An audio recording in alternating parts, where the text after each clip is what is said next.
influence is affecting a person, if we're not going to say gender identity is the product of nature, and that there are other things influencing a person, then how does the individual decide how to perceive himself? Oh, the 7 minutes, guys, I thought you were ringing her up. The moderator would indicate whether or not it was going on for too long. But that indicates that the 7 minutes are up. But because you ask a question, I will allow a response. You don't have to respond, but you can respond, since the 7 minutes are up. You want to just repeat the question? I will allow the question and the response. Just the question. Just the question. You need to put on your, yeah, just put on your mic.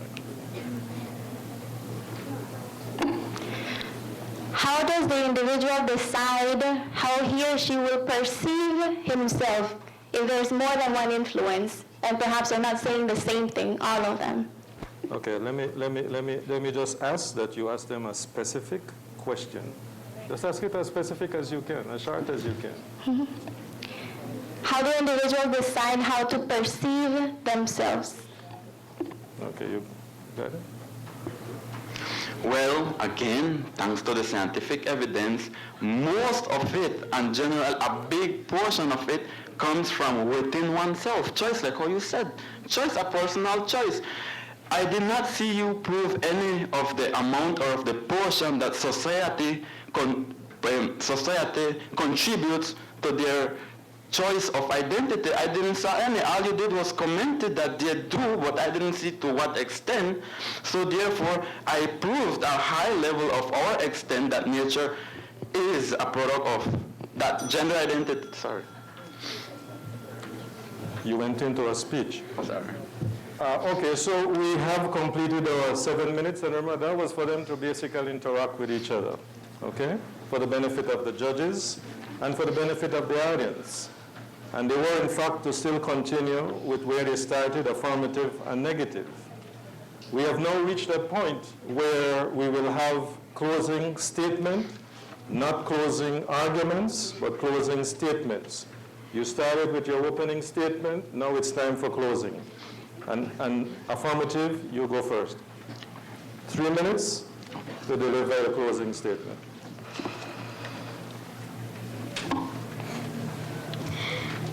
This has indeed been a vibrant debate this morning. I would now like to review the key arguments that prevailed.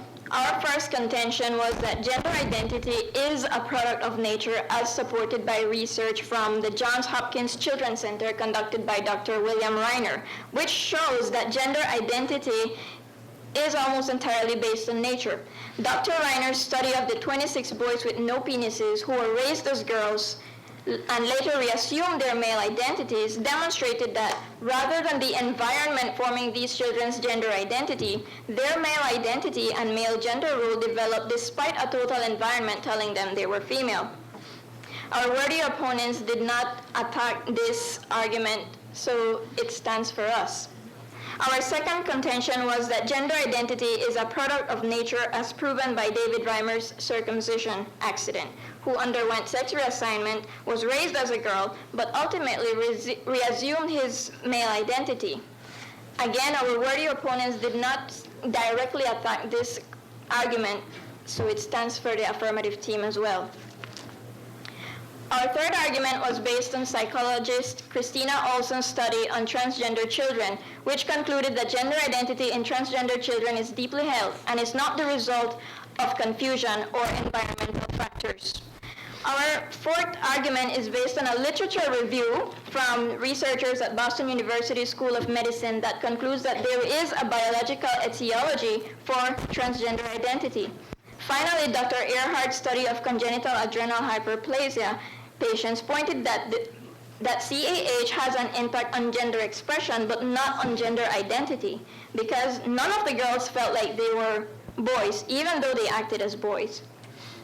Throughout the debate today, the affirmative team has shown a preponderance of evidence that supports the resolution by showing a direct scientific causal relationship between biology or nature and gender identity. This is summarized brilliantly by Steensma in his 2013 study. The fact that gender-establishing hormones are reactivated in puberty and again later in life for the process of reproduction scientifically proves that once our brains establish a certain identity, it is irreversible. Environmental factors such as social interaction may influence gender identity that causes an individual to believe they must act in a socially acceptable manner in order to avoid ridicule. Yet, how an individual privately perceives themselves will always remain the same. In conclusion, the affirmative team convincingly refuted the negative team's attacks and therefore has successfully dispelled their argument that gender identity is not a product of nature. In light of this, the affirmative team stands strongly convinced that gender identity is indeed a product of nature. Thank you.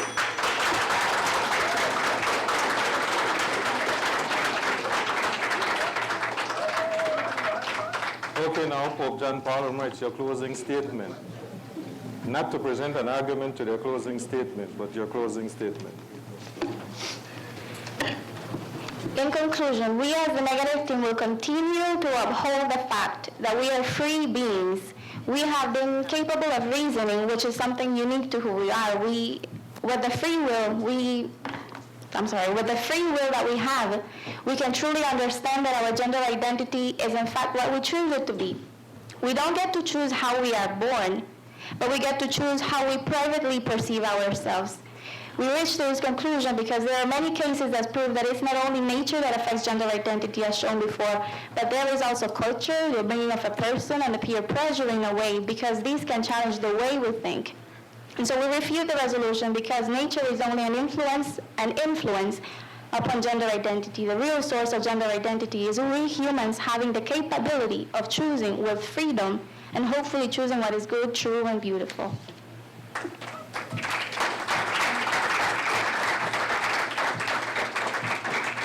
Okay, so we have come to the end of the actual debate between Galen and Pope John Paul II. And why I say that is because there's one more part remaining, and that is now the participation of the audience and the judges. The judges and the audience. Okay? Now, could you just give both sides a round of applause for me? This was not an easy topic. Okay? It's not an easy topic. Now, to the audience, when you're asking a question, the only two people from the audience who are not allowed to ask questions are the coaches. The coaches cannot ask questions. Everybody else can ask questions. Like I said, the judges, a lot of statements were made. A lot of information was presented. Now, audience, when you ask your question, there are two criteria. There are two things we must consider. One, ask a question. Again, don't make speeches to them and then ask a question, because they have to be thinking about how to ask these questions. And the second part of it, they have debated each other, so don't debate the debaters. Okay? So with that in mind, we have 15 minutes. If the judges have any questions, audience, if you have any questions, you raise your hand, and a microphone will be taken to you, and you direct your question to either Galen or to Pope John Paul II. If you direct a question to me, then I might direct it both, but you can also direct it to both of them. So first question, I see a hand right here in the front. Is there a microphone?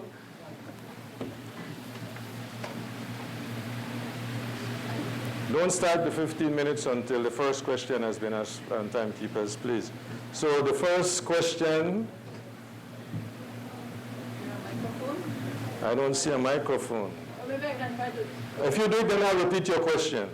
Okay. I just wanted to ask the President Paul team if they found any hard evidence that they can refer to that supports your claim that gender identity is a matter of choice. Is there any hard, specific evidence that you could direct us to support your claim?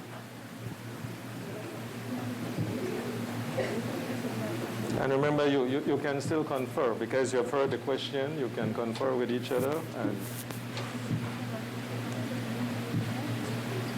And the two speakers, the two who are speaking from Galen, the two speakers who are speaking from Pope John Paul, they're still the ones who are supposed to respond to the audience questions.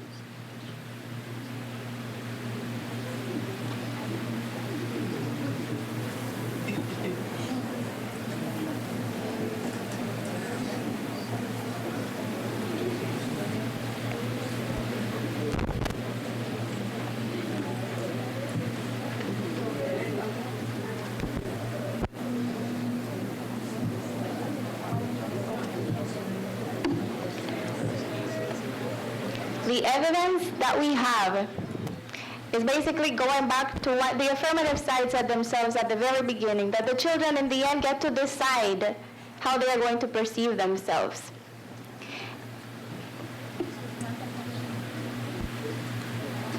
No, you can respond, because I think it was asked, where is the hard evidence? I think in this case, if you made some comment, here is where you can make reference to something that will support or satisfy the audience's question. The question. So like I said, yes, it goes back to what the affirmative side had said also about the children making the choices afterwards in the same cases that they used. Especially when children are born with genitalia that don't make it so clear whether they're a female or a male. And then later on, especially because the doctors will not assign them a sex when they are born, as you yourselves mentioned, later in life they get to decide how they are going to perceive themselves. Okay, thank you. Any other questions? No questions from the judges? Question from our Attorney General? This question is for John Paul II. You maintain throughout the arguments that that gender identity is determined by choice. Is it your belief that the right to choose is given to us by nature or nurture? Are we nurtured into believing that we can choose, or are we born with the right to choose?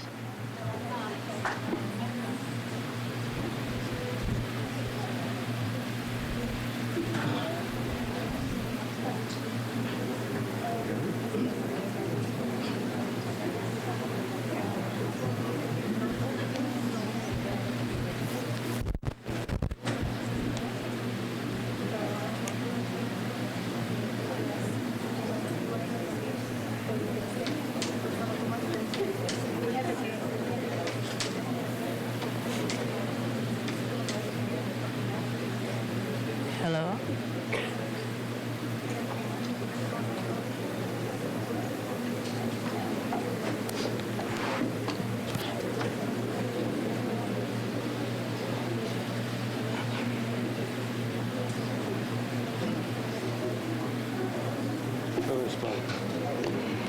In response to the question of whether our ability to make a choice is instilled in us by nature or nurture, I believe both of them play a role. Because, for instance, the way that you grow up has a lot to do with whether you will be able to make choices or not. For instance, you might grow up in a family where they're going to say, if you're a girl, you have no voice here. That does not necessarily mean that you don't have the ability to make the choice, but then the way that you are nurtured has also a lot to do on whether you will be able to do it or whether you will exercise it later on in the future because of how you have been grown up. Thank you.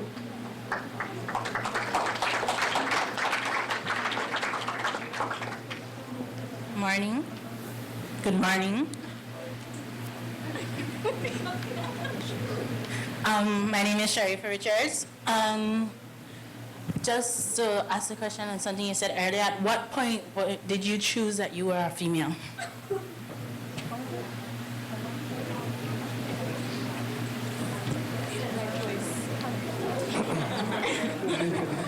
Your question is being asked to 3 people, 2 of them are boys and one is a female. At what point was it your choice to be a female and a male? And a male. Since you said it's by choice.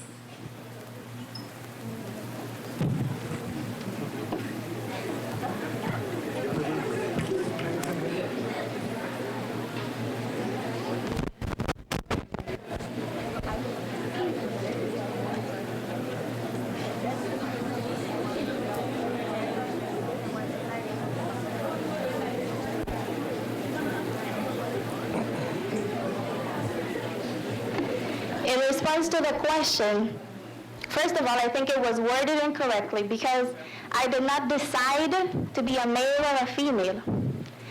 But I identified myself as one or the other based on different characteristics that I saw in myself and also based on what society told me about myself. How not only my external characteristics, but also whether I fit in the picture that society told me about women and men in general. So I would look not only at that, because it all plays a role. I'm not saying that nature has nothing to do. I'm saying it's not the only thing. And so I pick on that, on the characteristics that I have, and I look also at what society is telling me, and then I decide who I'm going to believe. Because again, as a definition made by the affirmative side, it is a personal conception. It is how I see myself. And a lot of things can influence how I perceive myself, but in the end, I decide. Thank you. Before we take the next question, I presume that there are also people from Pope John Paul II in the audience? Because I noticed, no, just in fairness, all the questions are being asked to Pope John Paul II. Is anybody here from Pope John Paul II? The coach cannot ask a question. So is there anybody else? And I'm just saying that, just in the, it doesn't mean that you, so take the next question then. Yes. Okay, so my question is for the Galen University, and for clarity's sake, I am not from John Paul. So, my question is like you have more evidence. So, with all the evidence that you have, there was this case on the Jerry Springer show. There was this male. He knew that he was a male.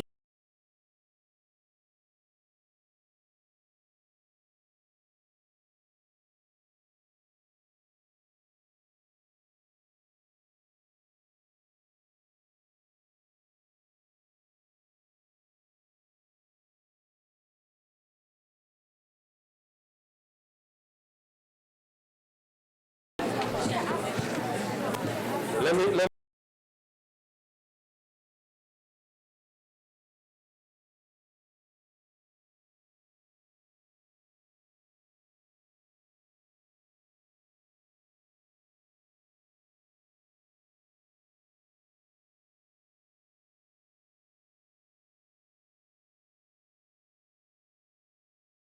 So again, differentiate the topics on today's debate. What you were referring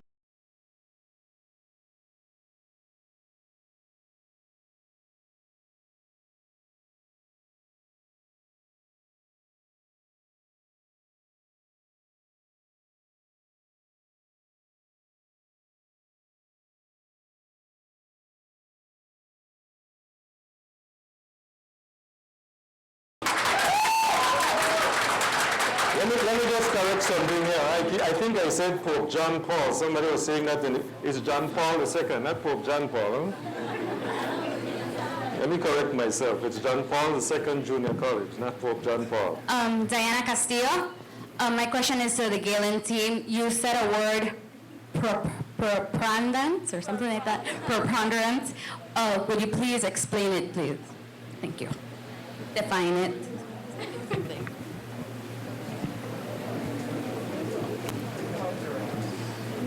The word is preponderance. Thank you. Okay. Preponderance of evidence refers to preponderance, meaning there is a huge pool of resources. In this case, preponderance of evidence means that there is a huge pool of evidence that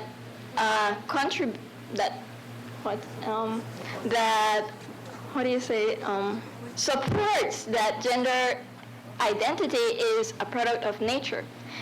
And moreover, referring to quantity, it also refers to the importance of the information as well.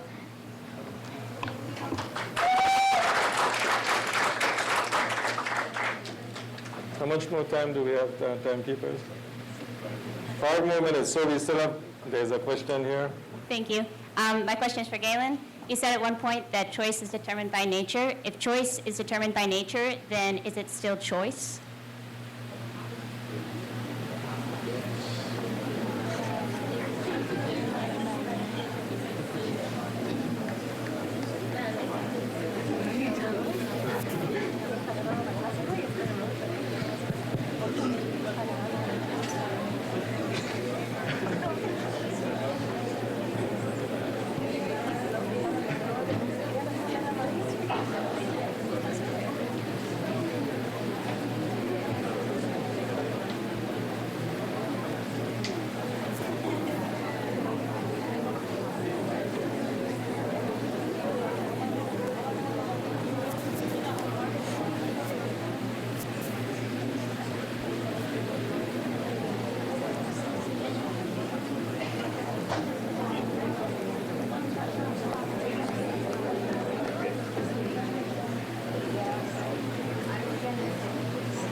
Okay, it's time to respond to the question.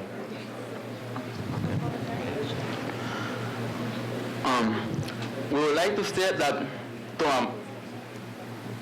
to a high extent, yes, it still keeps as a choice, because we do have involuntary choices that we necessarily do not make it, but we are able to influence it. For example, when you breathe, you don't necessarily, it's your brain triggering you to breathe something naturally. But yes, of course, you can stop breathing as if you want, but it's something that that is triggered naturally. That's what I'm saying. Thanks.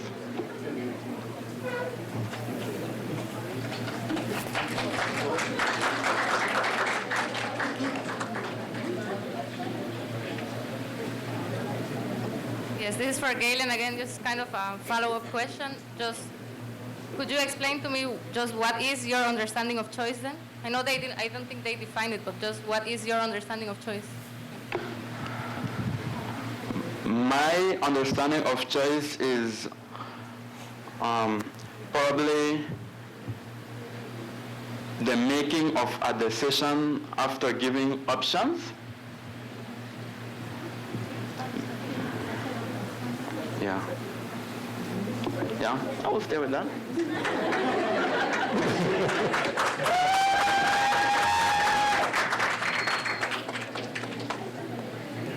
Okay, we still have a few minutes remaining, so if there are any more questions. How many more minutes? Timekeeper said there are 2 more minutes.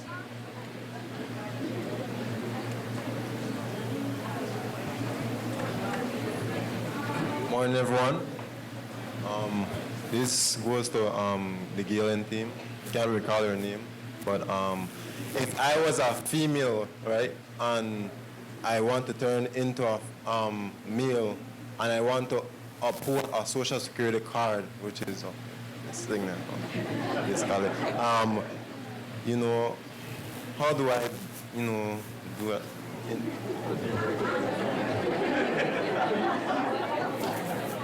I don't think any one of them are doctors. I don't think, are you doctors? Are you doctors? You sure you want to answer it? No, I was just directed to the social. Oh, I thought you were going to direct it to me. Oh, okay, I'm a doctor, but not medicine. He was asking me, how do you convert to change his gender? That's what I think he's asking. You want to answer it?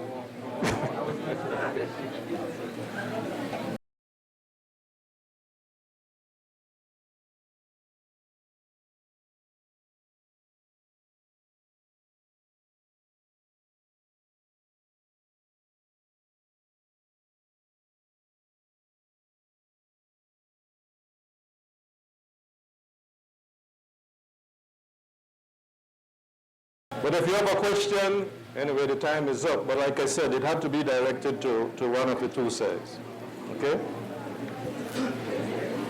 So we have come to the end of what was quite an interesting debate. Audience, we have come to the end of quite an interesting debate. You could hear the discussions, the arguments, the level of research. You heard how the science came out. And one of the things, there are several things that happen in debates. Knowledge increases. It teaches how to research. You heard the critical thinking that had to come out. And so again, I'd like to ask you, audience, to kindly give them a hearty round of applause.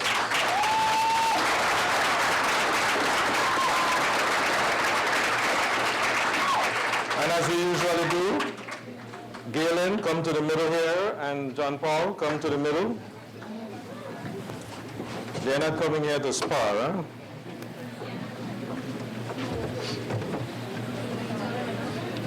But as usual, shake each other's hands. It was a lively debate.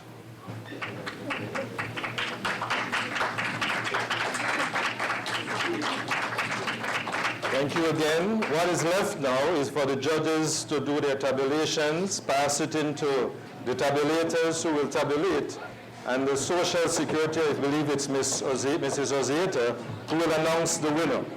Thank you all for your participation today in the debate. And thank you very much, Dr. Almendares, for moderating the debate. I want to ask you in the audience to just bear with us just a little while longer. We'll soon be announcing the winner. But I call now on Mrs. Galen Zaida. She has some remarks for us while the judges put together the scores for this morning's debate. Yeah, while they're talking, you can go and meet your audience. Go and talk to your audience. You can go and meet your coaches, your class members, and they will call you back up on the stage when it's all concluded. Good morning, everyone.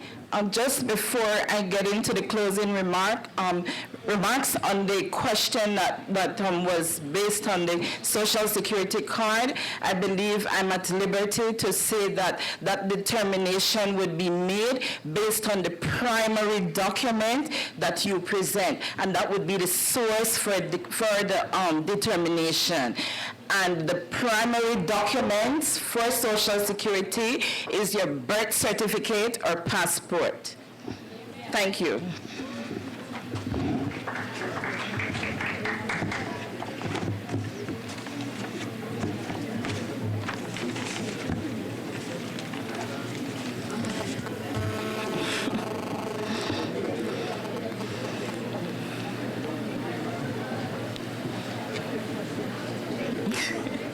While it is my sincere duty to thank you all here today, I must also take this opportunity to expand a step beyond in support of the opening remarks, which was done by Mr. Arnaldo Villas. The Social Security Board is currently on the pathway to what is called transformation. And as we journey towards transformation, we must always be seen as being customer-focused, which is a core theme for the ongoing work that lies ahead. This means that we understand current customer behavior in terms of how they interact with SSB, their needs and expectations for service delivery, and gaining easy access to the information and benefits that they need to lead productive lives. In essence, then, we continue to design projects that will aid us to remain on the transformational path that is expected to place the customer at the heart of everything we do. This means that Social Security Board will listen to the people's views, gather information about their perceptions and personal experience of our services, and use the information to further improve the services we offer. A significant part of introducing a debate competition was based on our transformation plan to engage our communities. We have therefore chosen this sector of society that are our future leaders to participate in this prestigious competition, thus setting the platform for developing brighter minds. This will no doubt transcend into cultivating a pool of intellectuals that can bring about a positive impact, which can also be integrated in the workplace. With this in mind, on behalf of the Social Security Board of Directors and Management, I extend a heartfelt thank you first to all our participants for displaying such brilliance on stage and for showcasing their talents. I say thanks to the coaches from both institutions who have given of their time so willingly to assist these students in gaining additional knowledge. You have been a tremendous help in partnering with Social Security Board staff to cultivate an informed beliefs. Special thanks to Dr. Charmaine Saunders, for inviting the Social Security communication team to their at-lib sessions to meet with all deans of the various tertiary level institutions, which assisted us vastly in securing the institution's participation for this competition. Without these schools being on board, Social Security would not have achieved its goals. Thanks to Ms. Marilyn Vanson,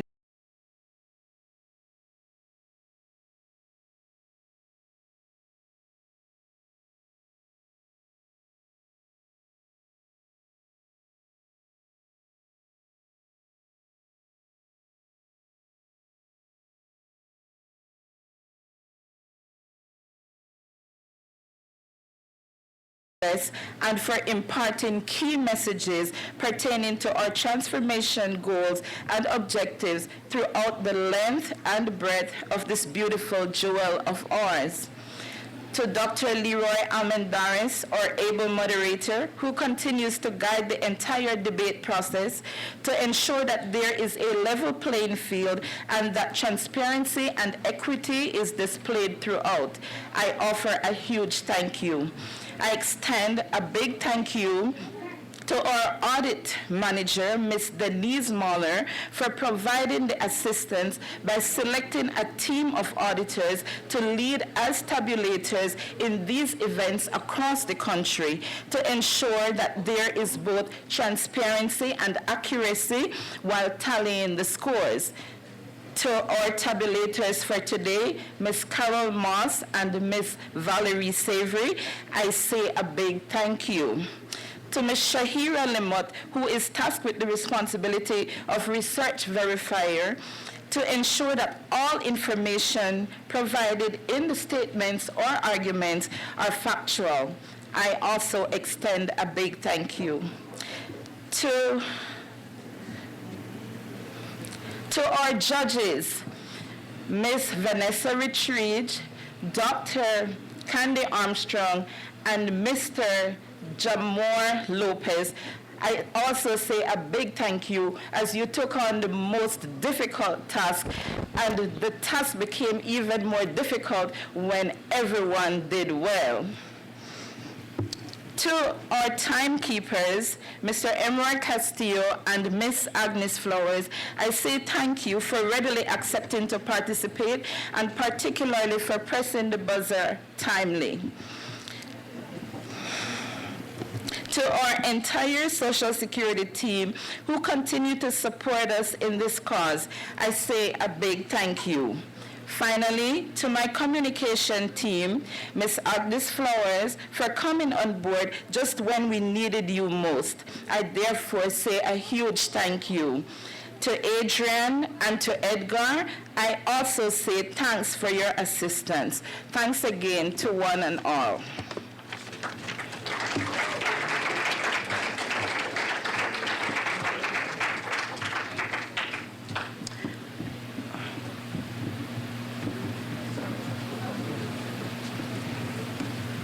And I want to call back to the microphone Ms.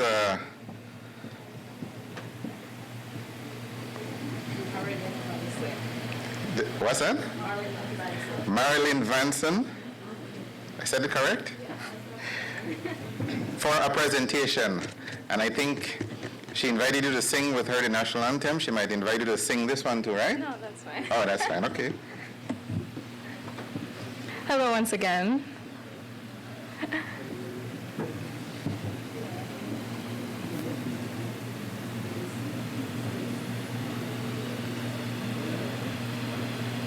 I'll be singing the Social Security team song.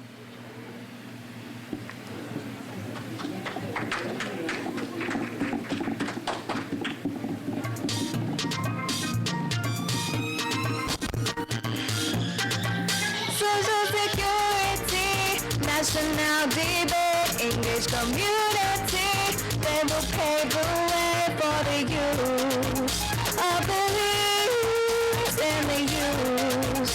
We believe, cultivating and informed beliefs through conversation. Bring young minds, north, south, west, and east, for intellectual discussion. Social topics on the forefront, agree to disagree, creating better leaders for our beliefs. Social security, national debate, engaged community, they will pave the way for the use of beliefs in the youth. We believe, cultivating and informed beliefs through conversation.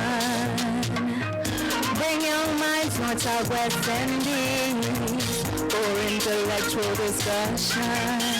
Social topics on the forefront, agree to disagree, creating better leaders for our beliefs. Social security, national debate, engaged community, they will pave the way for the youth of beliefs in the youth.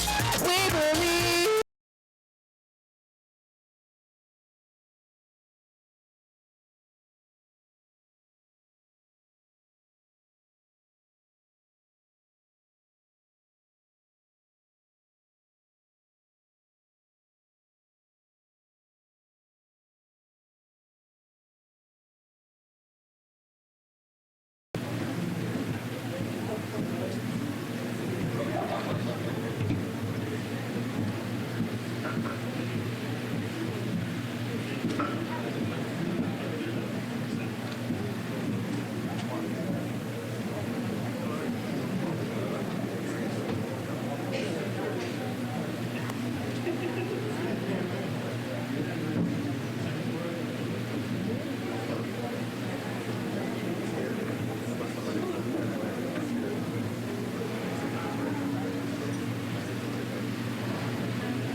National debate, engage community, they will pave the way for the youth of belief in the youth. We believe, cultivating and informed beliefs through conversation. Bring young minds, north, south, west, and east, for intellectual discussion.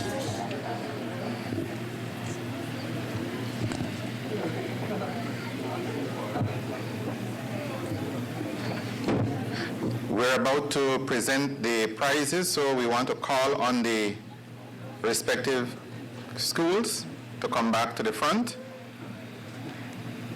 And we also want to call up Mrs. Yolanda Sabido, the Service Delivery Manager, Belmopan branch, who will be assisting with the distribution of the prizes. So Galen University and John Paul II, please come forward.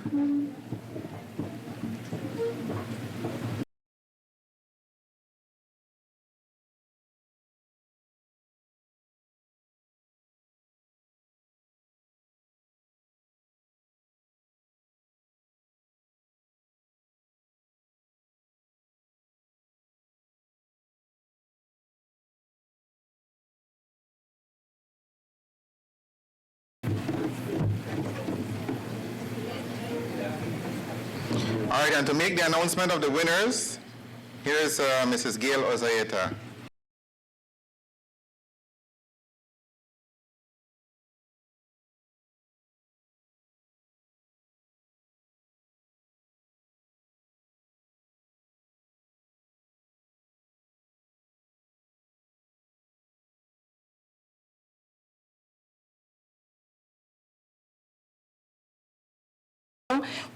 Who is our service delivery manager for Belmopan branch. Presentation to Galen University participants.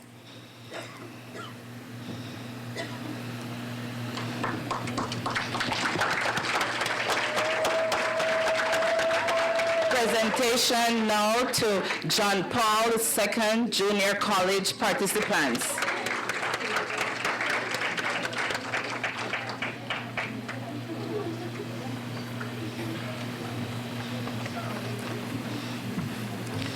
And now presentation to our 3 judges.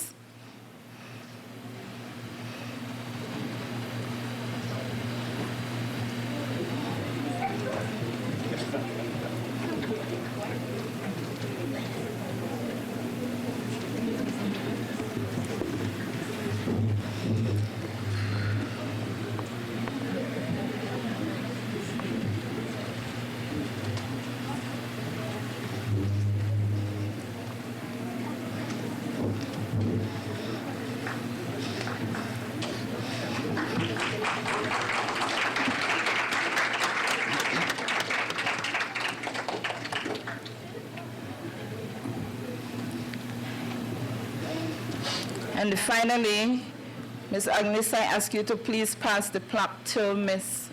Yoli.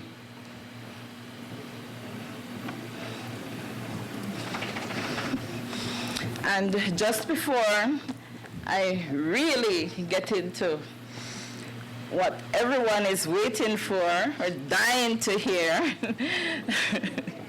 I'm going to once again call on Galen University and John Paul II Junior College to meet each other in the center of the stage.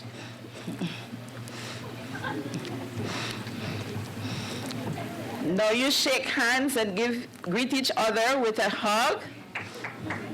Doesn't that look beautiful? Remember, you're all winners. You're all winners.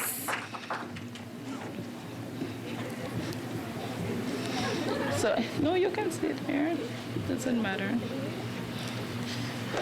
Now, after that beautiful hug, or those beautiful hugs, I should say, I'm about to announce today's winner. Remember, although you're all winners, only one can take the plaque home today. So, with that said, our winner for today's regional competition is none other than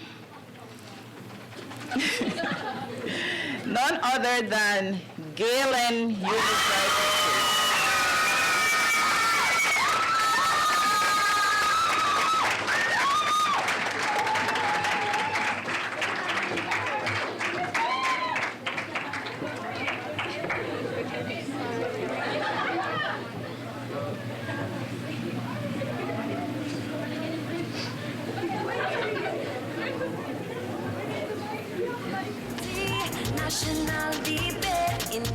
And that concludes this function. Thank you for coming. Thanks to Mrs. Yolanda Sabido for handing out the plaque. Thank you all, and God bless.